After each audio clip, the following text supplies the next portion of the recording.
perfect example of gully erosion. Gully, pedestal and shelf. Erosion is very, very bad for the planet. Takes away the topsoil. That takes ages to... You hear a little snarl lifting its lip just a little bit.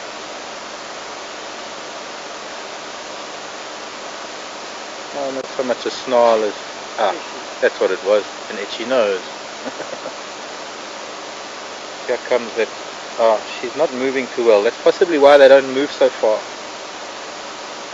She's battling to move, that other lioness.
Sorry, your sound was down there with that little bit of very nice interaction.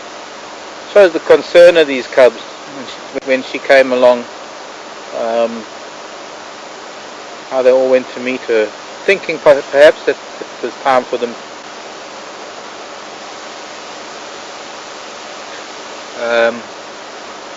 But also, I think showing a bit of concern. I think there is a bit of compassion that they have amongst each other when there's an injury like that.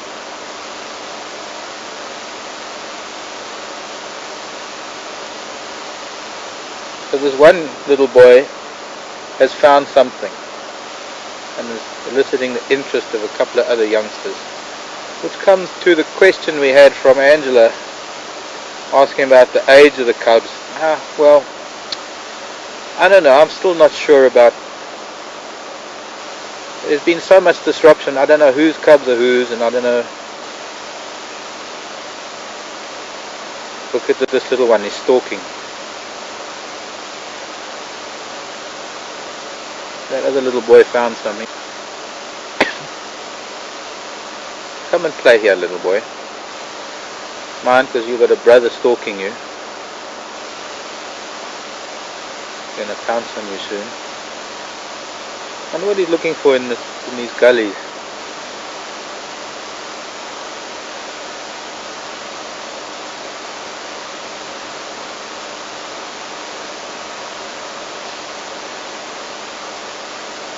See him, I'd say he's probably about maybe 10 months old. I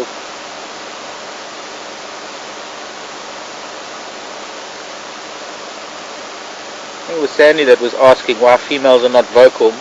Well, they are actually. Females can be just as vocal. In fact, it's quite easy to tell the difference between males and females if you can't see them and you can hear lions calling.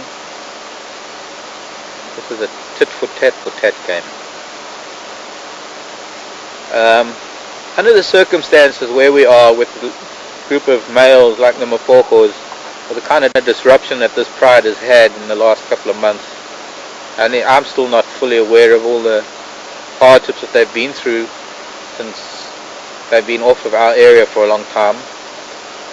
But a group of females without a male with them are not going to be, they don't want to draw attention to their cubs. So these females are not going to be vocal. There's nothing they have to declare, there's no one they have to call. Could be that the group was split up. I believe there was somewhat of an altercation up on Arathusa airstrip that split the group up a little bit. But certainly with cubs, I've seen lion prides where the females will be as vocal as the males when the males are calling. You'll get the whole pride roaring at the same time. And then, excuse me, sometimes the lionesses will catch something and let the male take it and go off and eat it, and while he's eating it, they'll actually sneak away with the cubs so that they can go and hunt and feed the cubs without the male or males coming in to take the kill away. And it's under those times that they will be quiet. So you'll hear the males calling to try and locate them, and they'll be very, very quiet, not wanting the males to join up with them. When the cubs are perhaps a little bit older, they will. Excuse me again.